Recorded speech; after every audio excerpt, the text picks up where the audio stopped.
Así entramos con el análisis. Para ello nos acompaña José Eugenio Stuti, analista político, nos acompaña desde Ciudad de Panamá, la capital de esta nación. José, bienvenido, muy buenas noches, ¿cómo está?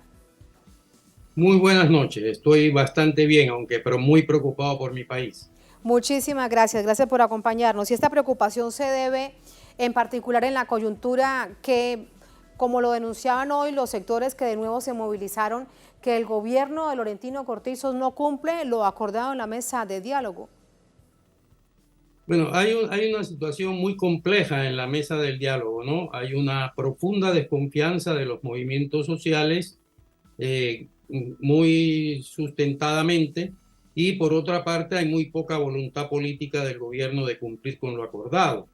Se cumple o parcialmente, o se cumple retrasadamente, o cuando hay una pausa en el debate, cuando vuelven, lo que plantean no es exactamente lo que habían dicho al comienzo.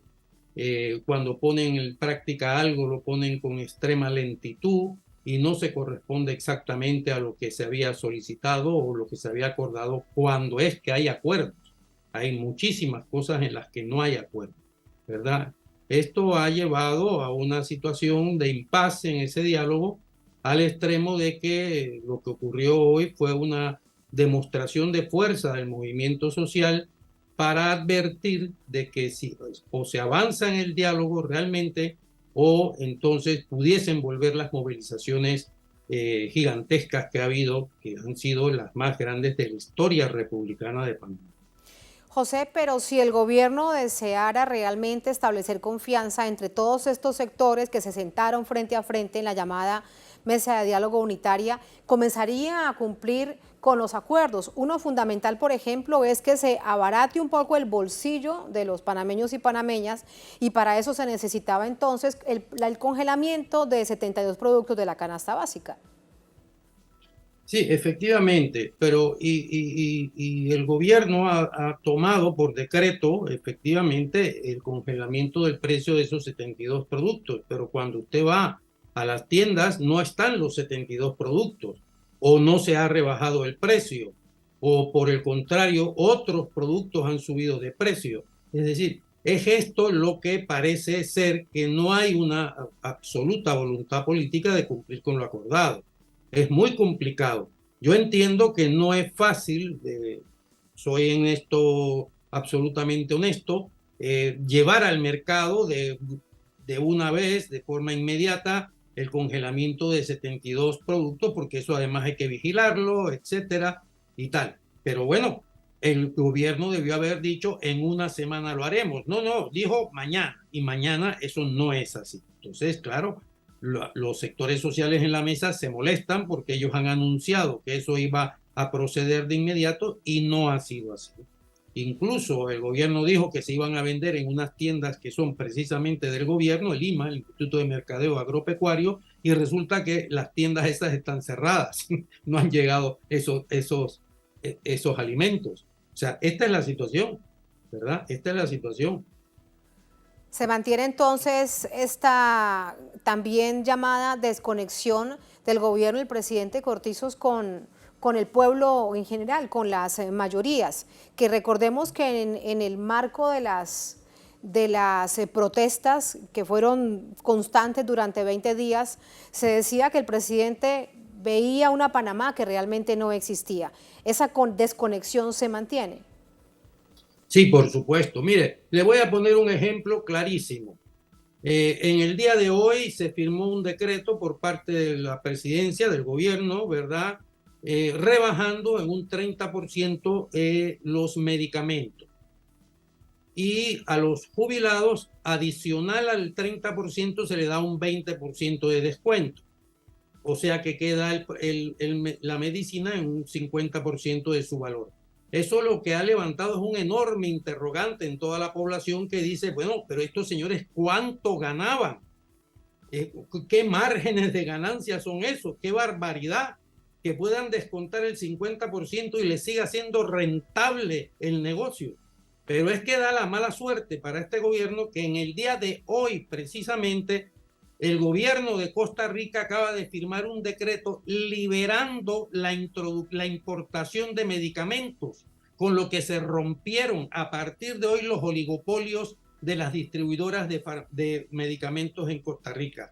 Aquí en Panamá no, eso no se ha hecho, pudiendo hacerse, y eso deja muy clara que no hay voluntad de acabar con los oligopolios en Panamá.